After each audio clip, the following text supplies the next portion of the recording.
A paz do Cristo a todos, eu sou o pastor Emerson Dantas e esse é o seu programa Abba Pai.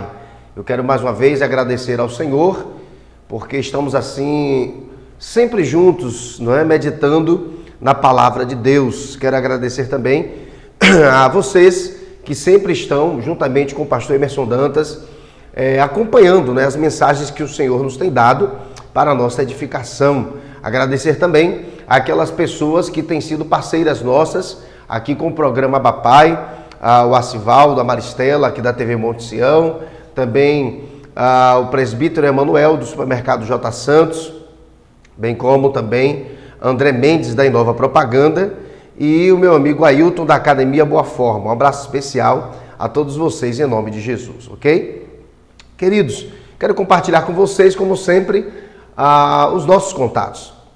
O nosso número de telefone é 0 operadora 75 9151 6907 ou 0 operadora 75 8217 6157, ok? Bem, o nosso e-mail é o er_dantas@hotmail.com e o nosso Facebook Emerson Dantas de Roberta. Emerson Dantas de Roberta, ok? Muito bem, você pode nos adicionar para nós nos comunicarmos, ok? Muito bem. Bem, amados, eu também quero recomendar a vocês que adquiram os nossos DVDs na Livraria Evangélica Proclamai, ali nas imediações da Prefeitura, né? A Prefeitura Municipal de Feira de Santana, ali na Avenida Senhor dos Passos. Você pode procurar a Livraria Evangélica Proclamai e você pode adquirir os nossos DVDs para a glória de Deus, ok? Muito bem. Queridos, eu quero assim, desde já, mandar um abraço todo especial para o pastor Antônio Aloísio, da Igreja Metodista Ortodoxa. Nós estivemos ali no sábado à noite pregando para casais, foi uma bênção, né? O superintendente regional da Igreja Metodista estava ali também, foi um prazer conhecê-lo, a ele e a sua esposa, né?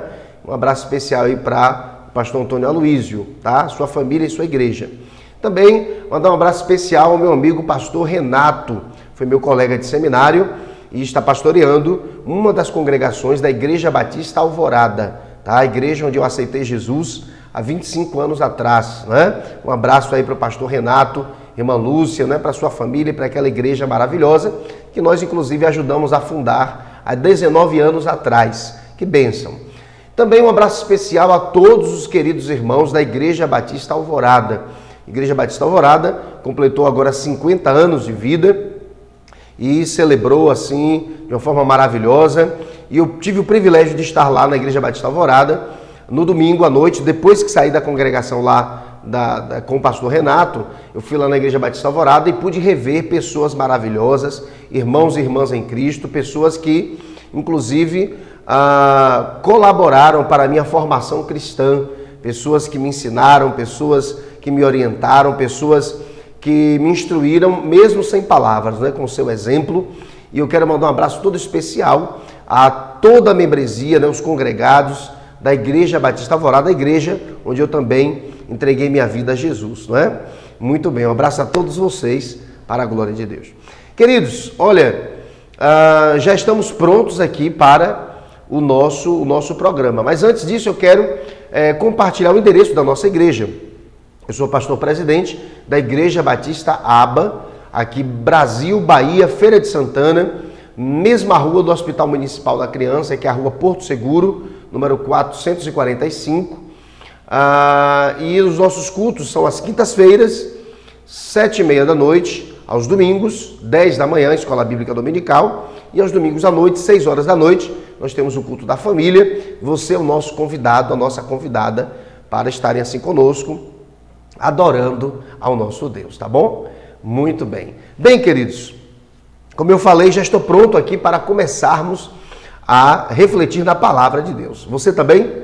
Muito bem. Então, apertemos os cintos, porque o programa Abba Pai está no ar. Bem, nós estamos tendo como tema desses nossos últimos estudos o Sermão da Montanha.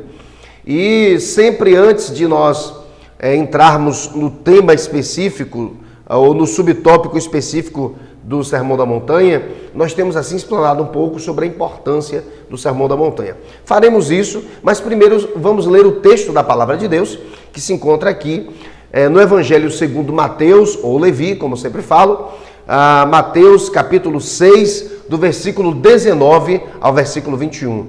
Mateus capítulo 6, do versículo 19 ao versículo 21. E assim nos diz a Palavra de Deus. Me acompanhe. Riquezas no céu. Disse Jesus aos seus 12 discípulos, ou aos seus 12 talmidim: não ajuntem riquezas aqui na terra, onde as traças e a ferrugem destroem e onde os ladrões arrombam e roubam. Pelo contrário, ajuntem riquezas no céu, onde as traças e a ferrugem não podem destruí-las e os ladrões não podem arrombar e roubá-las. Pois onde estiverem as suas riquezas, aí estará o coração de vocês. Então esta é a palavra do Senhor que nós vamos estar abordando aqui nesta ocasião, em nome de Jesus, ok? Mas antes de mergulharmos especificamente nesse subtema, né, do Sermão da Montanha, eu quero assim mais uma vez falar da importância do Sermão da Montanha, né? Ou seja, Jesus ele já havia, como eu tenho assim iniciado as mensagens, já havia completado seus 30 anos, já havia iniciado seu ministério público, já havia sido batizado por João Batista, já havia sido tentado por Satanás antes de iniciar seu ministério. Ele já havia começado a ensinar e a pregar, inclusive na sinagoga, mas o espaço da sinagoga era muito pequeno para a quantidade de pessoas que queriam ouvir Jesus. E Jesus, ele agora se reúne ao ar livre, multidões, né, o assediavam, e daquelas multidões, Jesus ele tira 70 para uma missão, dos 70 ele tira 12 homens, que se tornam seus 12 discípulos, ou seus 12 talmidim. E nessa ocasião, na ocasião específica aqui, lida, Jesus, segundo alguns estudiosos, ele estava em Cafarnaum, em uma das montanhas de Cafarnaum, e nesta ocasião ele se afasta das multidões, chama seus 12 discípulos, ou seus 12 talmidim, e ele vai para esta montanha para ali compartilhar com seus 12 discípulos o seu jugo. Sendo que jugo aqui, nesse contexto, era, em outras palavras, o conjunto de interpretações de um determinado mestre sobre a lei de Moisés. Então Jesus agora, como qualquer mestre, ele tem seus 12 discípulos, como qualquer mestre, ele se assenta para ensinar, como qualquer mestre, ele vai agora compartilhar o seu jugo com os seus discípulos. E ele compartilha o seu jugo, não é? Oralmente, não dá nada por escrito, como nós temos dito depois, é que Mateus vai registrar parte do que ele disse, e está aqui no Evangelho de Mateus. E esse sermão é um sermão politemático, é um sermão que tem vários temas. Jesus vai abordar vários assuntos, tá, ao longo deste seu sermão, dessa sua reflexão, tá? E nessa porção específica aqui do sermão de Jesus, ele vai abordar o tema riquezas no céu. Riquezas no céu.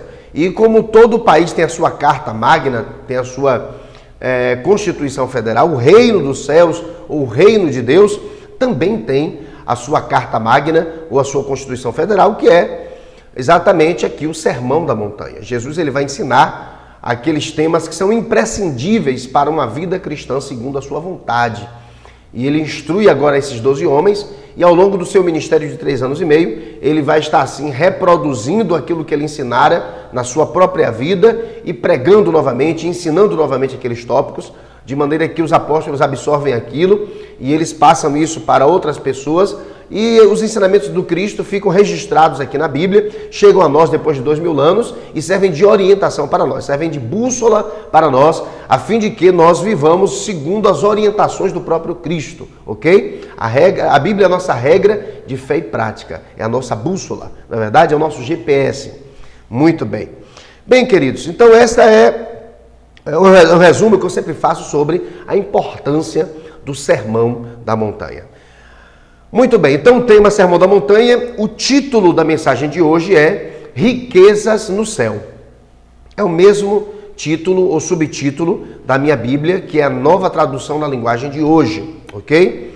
E essa mesma passagem nós vamos encontrar em outro evangelho, no Evangelho segundo o Dr. Lucas, capítulo 12, 33 e 34. Na verdade, é apenas uma alusão a um dos temas aqui deste sermão.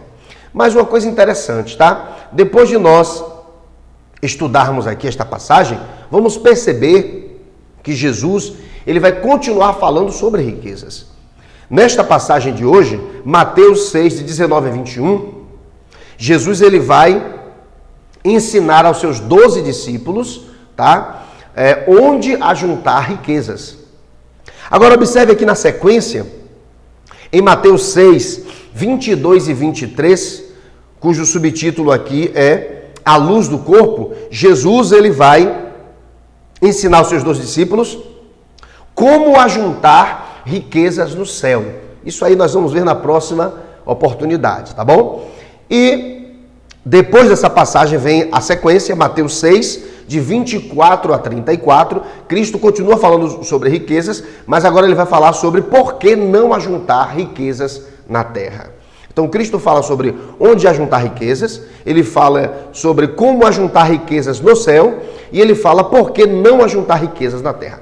Vai ser uma sequência de estudos que faremos sobre o mesmo subtema que são as riquezas, ok? Que são as riquezas. E hoje nós vamos começar por esse texto de hoje, tá? E o título da mensagem é Riquezas no Céu. E Jesus vai ensinar aos seus 12 discípulos e consequentemente a nós, não é? Onde juntar ou ajuntar riquezas. Eu quero ilustrar a mensagem de hoje lendo Mateus 13, 22. Vamos ler aqui Mateus capítulo 13, versículo 22. E a palavra do Senhor, ela nos fala assim. Me acompanhe. Outras pessoas são parecidas com as sementes que foram semeadas no meio dos espinhos. Elas ouvem a mensagem, mas as preocupações deste mundo e a ilusão das riquezas sufocam a mensagem e essas pessoas não produzem frutos. Olha, isso aqui é parte do discurso de Jesus, quando ele fala sobre a parábola do semeador. E nessa porção específica ele fala sobre uma semente que cai entre espinhos. E aquela semente ela cai, ela apodrece, ela germina, dali sai uma plantinha, mas essa plantinha quando começa a crescer, ela começa a ser sufocada pelos espinhos daquelas outras plantas que já estavam ali. E um desses espinhos aqui Jesus compara com a ilusão das riquezas. Queridos, Deus ele é rico, em todos os sentidos falando, né? E Deus também quer que sejamos ricos, mas que tipo de riqueza, prioritariamente, o Senhor quer que nós tenhamos? É isso que nós vamos vir aqui neste estudo e na sequência também, ok? E nós percebemos que nesta passagem aqui, Jesus deixa bem claro que as riquezas deste mundo, os bens materiais, eles iludem, né? Eles iludem. E eu quero desde já iniciar assim essa mensagem dizendo que as riquezas, elas são excelentes servas, mas as riquezas, elas são péssimas senhoras. Ou seja, quando alguém possui bens, enfim, mas essa pessoa não permite que os seus bens lhe governem, ela não se deixa influenciar pelos seus bens, automaticamente esta pessoa agrada a Deus, porque ela fará das suas riquezas o meio e não o fim. Inclusive utilizará suas riquezas para abençoar outras pessoas, para abençoar o reino. Então, é bom quando as riquezas elas são nossas servas, mas quando as riquezas elas são as nossas senhoras, automaticamente nós somos os servos. E aí nos iludimos com elas e até mudamos, né? Existem pessoas que, porque nascem em berço de ouro, se sentem melhores do que outras, acham até que tem sangue azul, né? E existem também aqueles ricos emergentes, aquelas pessoas que enriquecem ao longo da vida por algum motivo, enfim, e também elas ficam diferentes. E existem pessoas que até pensam ser ricas, né? E só porque pensam ser ricas, elas acham que são melhores do que alguém. Que loucura, né? Então as riquezas são como drogas, elas entorpecem, elas iludem e dão aquela falsa sensação de que os seus possuidores são pessoas superiores ou melhores a quem quer que seja. E nós cristãos precisamos abrir os olhos com relação a isso. Inclusive, há muita acepção de pessoas dentro da Igreja do Cristo, exatamente por causa disso, né? Muitas vezes em uma mesma comunidade congregam pessoas de várias classes sociais, e muitas vezes algumas pessoas que são mais privilegiadas financeiramente falando, são pessoas que não desenvolvem koinonia, união com pessoas mais simples, pessoas com menos condições financeiras na comunidade, simplesmente porque elas não têm a mesma condição, né, que essas mais ricas possuem. E isso é muito triste, né? Isso é muito feio, porque o próprio Deus que é a fonte de todas as riquezas, ele veio aqui em forma de homem e viveu uma vida muito simples. O interessante é que muitas pessoas querem viver como Jesus 100%, mas não imitam a sua vida socialmente, né? Nós temos algumas pessoas aí como São Francisco de Assis, enfim, tantos outros homens aí maravilhosos que abandonaram tudo que tinham para servir aos pobres. Mas o mais interessante é que nesse aspecto quase ninguém ou pouquíssimas pessoas querem imitar Jesus, né? Tem uma vida despojada, tem uma vida onde não existe assim tanta abundância, né, de bens, de posses, de herdades e por aí vai. Mas muito bem, vamos continuar assim, porque só estamos aqui ainda na introdução da mensagem. Bem, eu fui procurar no dicionário, no Aurélio Buarque de Holanda, o significado de riqueza. E eu encontrei assim 3 significados interessantes. Primeiro, qualidade do que é rico. Segundo, grande quantidade, abundância, fartura. 3, opulência, aparato, fausto, magnificência. Esses são os sinônimos de riquezas que eu encontrei no Aurélio. Muito bem. Bem, queridos, olha só. Nesta ocasião, como eu falei, Jesus estava em Cafarnaum, em uma das montanhas de Cafarnaum, assentado diante dos seus 12 talmidinhos, seus 12 discípulos, homens diferentes, né, entre si, e homens de classes sociais diferenciadas, né? Enfim, nós tínhamos ali homens simples e pescadores, como o próprio Pedro, tínhamos outros homens que, segundo os estudiosos, eram poliglotas, tinham condição financeira privilegiada, a exemplo de Judas Iscariotes e por aí vai, né? E Cristo agora falando para esses homens, numa reunião para a sua liderança, ele fala sobre a importância de ajuntar riquezas no céu, ok? No céu. É bom lembrar que céu, céu é uma palavra que creio que tanto no grego quanto no hebraico pressupõe jardim, regado e cercado. Ou seja, Jesus, assim como Jesus, ele associa o inferno ao Geena, um lixão que existia naquela época, ele também associa o céu a um jardim regado e plantado. Então, na verdade, ele está fazendo alusão à nossa moradia eterna, que vai ser sobre novos céus e sobre nova terra, ou sobre nova terra e sobre novos céus, tá? Sendo que o próprio Jesus será o nosso rei, ok? Então, parte dos céus descerá até nós, que será a nova Jerusalém celestial, e nós habitaremos sob novos céus e sobre nova terra com o Senhor Jesus. Então, o que é que Jesus agora ele vai falar com seus 12 talmidinhos, seus 12 discípulos, para que eles ajuntassem riquezas nos céus, ou seja, nesse novo jardim, ou seja, nessa nova terra que Deus ele criará para nós. Mas, muito bem, vamos avançar aqui. E aqui no versículo 19, Jesus ele fala assim: não ajuntem riquezas aqui na terra, onde as traças e a ferrugem destroem, e onde os ladrões arrombam e roubam. E aqui eu gostaria de destacar o fato de que Jesus aqui, ele deixa bem claro que a nossa prioridade aqui na terra não é ajuntar riquezas materiais. Muito embora isso não signifique aqui que eu estou fazendo apologia à miséria, né? Não estou aqui louvando a miséria, dizendo que o cristão tem que ter uma vida de miséria, de maneira alguma. O cristão ele deve trabalhar e com o suor do seu rosto e com muita fé adquirir uma vida melhor, mais confortável, né? E tudo aquilo que essa pessoa adquirir, ela tem que entender que pertence a Deus, ela é apenas mordoma, ok? De tudo isso que Deus lhe confere. Então, o cristão ele deve trabalhar, deve adquirir, né, bens, enfim, de forma legal e moral, sim. Agora, a prioridade do cristão não é isso, tá? A prioridade do cristão, como vamos vir aqui no terceiro estudo falando sobre riquezas, é ajuntar as riquezas lá nos céus, tá? E a Bíblia fala sobre isso, não é buscar em primeiro lugar o reino de Deus e a sua justiça, e as demais coisas serão acrescentadas. Isso está no terceiro estudo que nós vamos fazer sobre riquezas na sequência desse primeiro estudo nosso, tá certo? Muito bem. Então Jesus ele fala para seus 12 discípulos, para seus 12 talmidim, não ajuntem riquezas aqui na terra, mesmo porque aqueles 12 homens, eles não teriam uma vida sedentária, eles não viveriam fixos em um determinado lugar, tá? E eles seriam, na verdade, apóstolos, que vem do grego apostolós, significa aqueles que são enviados, ou seja, eles seriam missionários, eles teriam um ministério itinerante, e com certeza isso impossibilitaria, ou seja, o fato de querer ajuntar riquezas, trabalhar para adquirir dinheiro para juntar riquezas,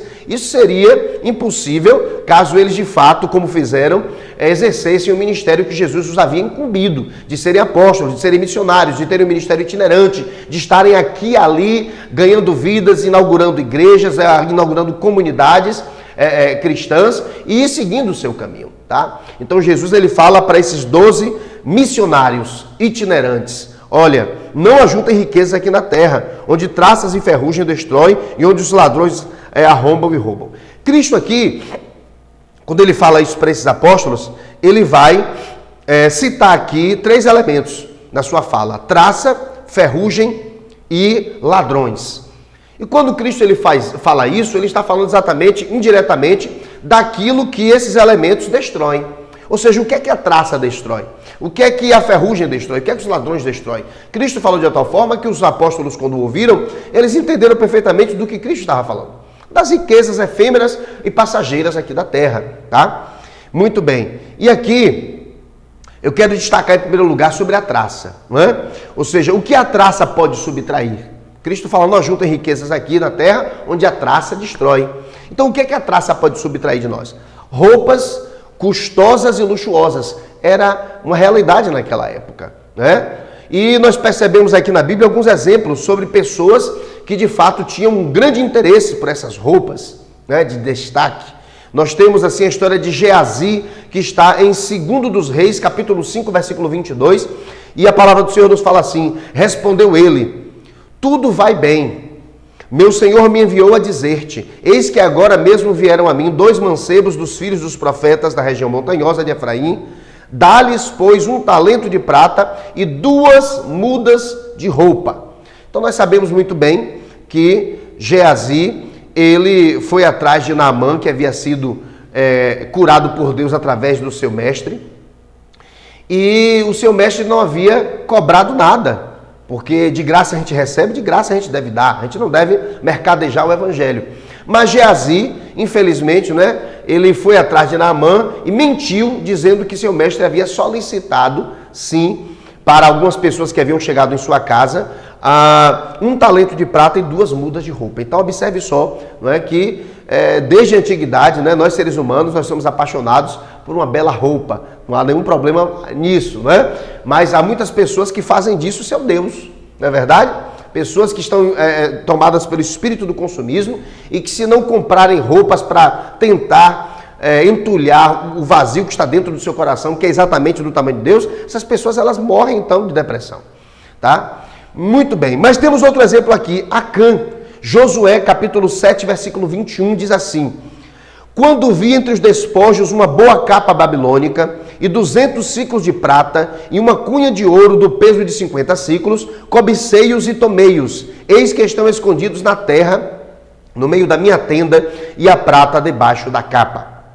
Olha só, Acã, ele era um dos membros de Israel e Deus havia dado uma orientação a Josué, que era o general de Israel nessa época. Falou: olha, você vai destruir determinado inimigo e você, dessa feita, você não vai recolher os despojos.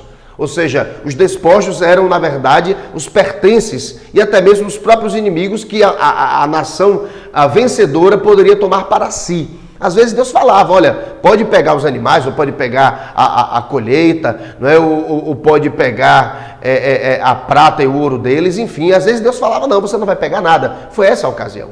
Deus falou para Josué: olha, ninguém pegue nada. Mas, infelizmente, Acã, ele cobiçou esses elementos aqui enumerados, inclusive uma capa babilônica lhe chamou a atenção. E ele, dentre outros elementos, ele pegou essa capa e levou para a sua barraca, ele escondeu, e aquilo serviu de maldição para Israel. E depois ele foi punido com a morte, não é? A morte dele e da sua própria família, por ter desobedecido a Javé nessa narrativa do Antigo Testamento. Você entende isso? Muito bem. Então percebamos que Cristo fala para os seus 12 missionários, né? Para os seus 12 discípulos que teriam um ministério itinerante, e fala para eles: olha, a missão de vocês não permite, e desde já eu vou logo dizer para vocês, não ajuntem riquezas aqui na terra, porque a traça, não é, destrói. E o que é que a traça destrói? Roupas, não é? Roupas.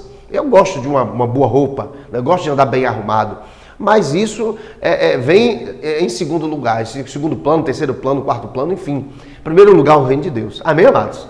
Muito bem. Bem, o outro elemento que Cristo cita aqui é a ferrugem, tá? É a ferrugem. E o que é que a ferrugem pode destruir? E o que significa ferrugem aqui nesse contexto? É a ferrugem mesmo que a gente conhece? Eu anotei aqui o que a ferrugem pode subtrair. Ela pode subtrair o que? Grãos, como de milho, de cevada, de cereal, enfim. O cereal de modo geral, como milho, cevada, trigo e por aí vai. Grãos, e esses grãos podem ser destruídos pelos roedores e pelos insetos. Por que isso, pastor Emerson? Aqui fala em ferrugem, e o senhor fala que a ferrugem aí no caso não é exatamente ferrugem. Segundo a fonte a qual eu recorri, a palavra para ferrugem aqui nesse texto, né, lá no grego, a palavra é broses, traduzida por ferrugem ou mofo, e significa literalmente o que come. Então Cristo ele fala assim, olha, não ajuntem riquezas aqui na terra, onde o que come pode destruir. Ou seja, Cristo aqui está fazendo alusão àquilo que é comestível, ou seja, a exemplo dos grãos que eram recolhidos. O povo de Israel, a base da economia israelita era agropecuária. Eles plantavam e colhiam, e também eles tinham animais, né? Eles viviam basicamente disso. E muitos homens ricos, eles colhiam muitos grãos. Nós temos uma parábola aqui, quando Cristo até critica a postura medíocre de um homem, que ele recolhe muitos grãos e fala, olha, vou destruir alguns celeiros, os meus celeiros, vou construir outros maiores, ali terei muitos grãos, né? E minha alma se fartará. Cristo critica a postura daquele homem e fala, louco, se morreres hoje, para onde tu vais, né? Tá bom? E aí, assim, a gente percebe que aqui essa ferrugem faz alusão a roedores e insetos, que poderiam comer, na verdade, aqueles depósitos de grãos que aqueles homens, eles ajuntavam, tá? Então, Cristo fala, olha, não ajuntem riquezas aqui na terra, onde a traça pode comer, se referindo indiretamente a roupas, onde a ferrugem pode comer, se referindo aos grãos. E o outro elemento que ele vai citar aqui é o que os ladrões podem subtrair, tá? Traça, ferrugem e ladrões. E o que é que os ladrões podem subtrair? Aí é muita coisa, né? Então os ladrões podem subtrair bens materiais guardados em casa. Isso era muito comum na época de Jesus, que algumas casas fossem assaltadas, principalmente porque não existiam redes bancárias, não existiam bancos, não existiam instituições que se incumbiam de guardar e salvaguardar riquezas materiais, bens materiais. Então, muitas vezes alguns tesouros eram até mesmo escondidos, enterrados até mesmo dentro de casa. E muitos ladrões, sabedores muitas vezes dessa realidade, eles arrombavam as casas, tá? E eles roubavam essas riquezas. E aqui eu anotei assim, na Palestina a maioria das casas era feita de barro ou tijolo cru. Os ladrões podiam entrar fazendo um buraco na parede. Então, as construções lá em Israel nessa época do Cristo aqui, não eram como as de hoje, não é? Com cimento, não é? Com areia, com brita, ou seja, não era uma armação concretada. Era uma armação muito mais simples e frágil, de maneira que Jesus fala que os ladrões poderiam facilmente assaltar algumas casas. Então Cristo ele fala para os seus 12 discípulos, olha, não ajuntem riquezas aqui na terra, onde as traças, né, e a ferrugem destroem, onde os ladrões arrombam e roubam. Não ajuntem coisas aqui na terra. Ou seja, a ênfase de vocês não é para adquirir riquezas. A Bíblia diz até mesmo que algumas pessoas, querendo ser ricas, se perderam e atraíram maldição para si. Muito bem. Vamos lá. Vamos avançar aqui. Agora, vamos aqui ao versículo 20, que ele continua. Pelo contrário, ele falando para os seus discípulos e para nós hoje. Pelo contrário, ajuntem riquezas no céu, onde as traças e a ferrugem não podem destruí-las, e os ladrões não podem arrombar e roubá-las. Então, ajuntem riquezas na eternidade. Em vez de vocês trabalharem aqui para adquirirem, não é, dinheiro, para deste dinheiro vocês amontoarem riquezas, tá? Vocês devem, em primeiro lugar, se preocupar em trabalhar para o reino de Deus, em trabalhar para servir o próximo. Nós vamos falar melhor disso na sequência. O próximo estudo, a luz do corpo, nós vamos entender o que é a luz do corpo, né? Aqui fala sobre os olhos bons e os olhos maus, esse próximo texto. E o que significa no contexto aqui da Bíblia, aqui no grego, olhos bons e olhos maus? Isso aí, vou deixar você, na verdade, com o desejo de descobrir essa revelação no próximo programa, tá? Então, Jesus ele fala, olha, não ajuntem riquezas aqui, mas nos céus. Ou seja, na eternidade. E como é que nós vamos, e como é que nós podemos juntar riquezas nos céus, pastor Emerson? Aí, no próximo programa, eu vou mergulhar mais sobre isso, nessa questão, muito embora aqui hoje eu já posso dar uma dica para vocês, tá? Muito bem, vamos lá. Tesouros no céu. E eu anotei aqui, os judeus conheciam muito bem essa expressão. Eles identificavam esses tesouros principalmente com duas coisas. Ou seja, os tesouros nos céus, os judeus identificavam com o quê? De que forma nós poderíamos amontoar tesouros nos céus? De duas formas, tá? Investindo em ações bondosas e investindo em um caráter ilibado, né? Muito bem, um caráter irrepreensível. E vamos aqui agora refletir um pouco sobre as ações bondosas. Mateus, capítulo 25, versículos 34 a 40, Cristo ele fala sobre filantropia, Cristo ele fala sobre ação social, Cristo ele fala sobre beneficência, Cristo ele fala sobre boas ações, inclusive para o próximo. Inclusive o próprio Cristo ele se identifica com esse próximo. Eu gosto quando Paulo ele se refere à igreja como organismo vivo. E ele diz que Jesus é o cabeça e nós somos o corpo. E Cristo vai deixar bem claro que quando nós ajudamos, sobretudo uma pessoa que precisa de ajuda, nós estamos beneficiando o próprio Cristo. Porque beneficiando outra parte do corpo, estamos beneficiando também a cabeça. Porque Cristo faz parte de nós e nós fazemos parte do Cristo. E aqui a passagem bíblica nos fala assim, versículo 34. Então dirá o rei, Jesus, aos que estiverem à sua direita. Direita sempre pressupõe lugar de honra, de aprovação. Vinde, benditos de meu Pai. Possuí por herança o reino que vos está preparado desde a fundação do mundo. Olha só, o Malekut Shamaim, o reino de Deus que já está pronto, não é? Mas agora precisa algumas etapas serem cumpridas por parte de nós aqui para que ele seja restabelecido plenamente. 35. Porque tive fome e me destes de comer. Tive sede e me destes de beber. Era forasteiro e me acolhestes. Estava nu e me visitastes. Adoeci e me visitastes. Estava nu e me vestistes, adoeci e me visitastes. Estava na prisão e fostes ver-me. Então os justos lhe perguntarão, Senhor, quando te vimos com fome e te demos de comer, ou com sede e te demos de beber? Quando te vimos forasteiro e te acolhemos, ou nu e te vestimos? Quando te vimos enfermo ou na prisão e fomos visitar-te? Aí agora é que é a questão. Jesus, na verdade, nunca se encontrou nessas circunstâncias. Mas os seus discípulos perguntam para ele, olha, quando é que o senhor passou por essas circunstâncias aí? Nós te ajudamos. E é Cristo, ele completa. E responder-lhes-á o rei Jesus, em verdade vos digo que, sempre que eu fizestes a um destes meus irmãos, mesmo dos mais pequeninos, a mim o fizestes. Então, nós somos um corpo, né? Cristo é o cabeça, nós somos o corpo, e vamos supor que sejamos aqui uma falangezinha aqui, uma falangeta do dedo, tá? Se nós beneficiamos a outra falangeta da outra mão, automaticamente estamos beneficiando o próprio Cristo, que é o cabeça.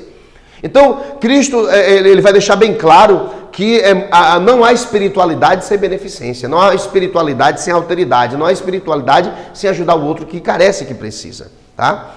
E eu separei aqui uns recortes, não é, que ilustram muito bem a questão de não supervalorizar as riquezas terrenas, né? Mas colocar em primeiro lugar as riquezas dos céus, que envolvem, não é, as boas ações.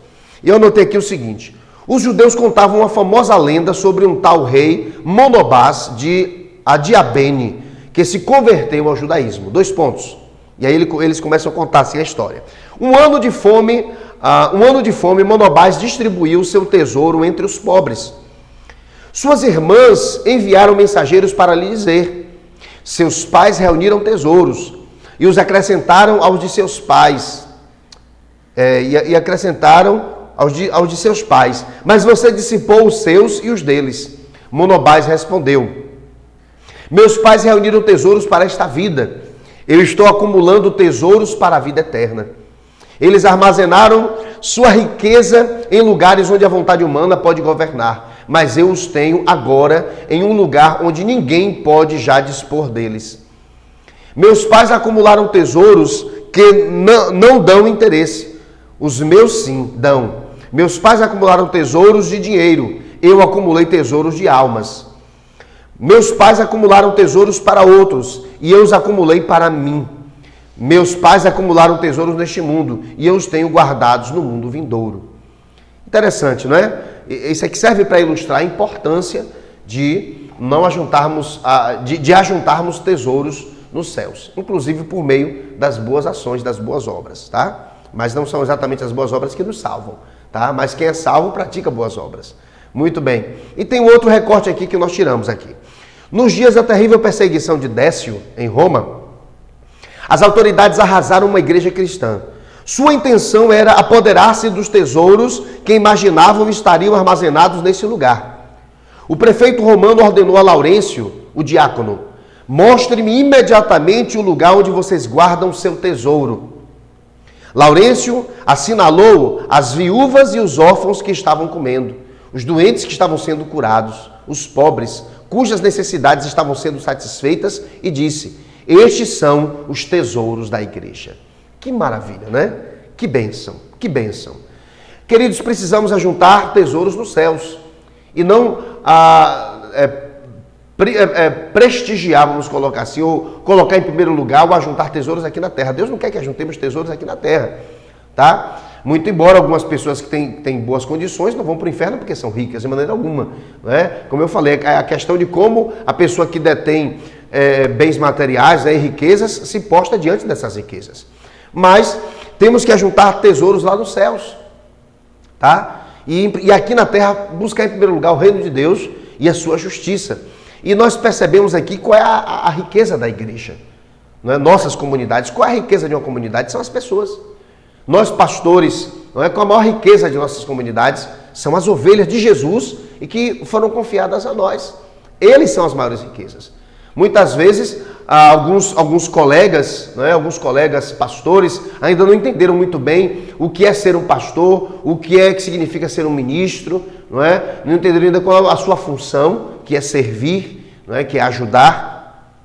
E esses líderes, muitas vezes, eles entendem que as maiores riquezas do seu ministério são o templo, não é? Os bancos, os instrumentos musicais, a aparelhagem de som. E muitas vezes eles enfatizam isso, as riquezas materiais, ensinam os seus discípulos a buscarem as riquezas materiais.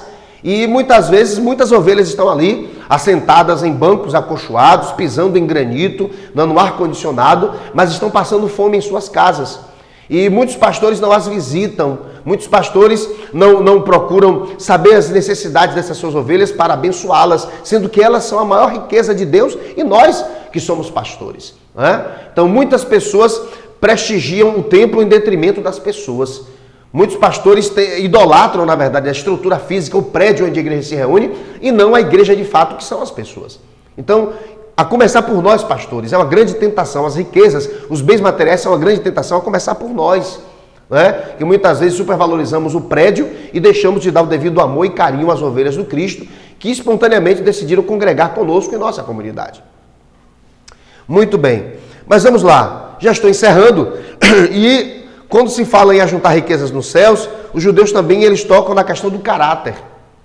Né? A gente sabe que a personalidade ela é congênita, toda criança já nasce com a sua personalidade, tá? Mas o caráter é algo que é adquirido.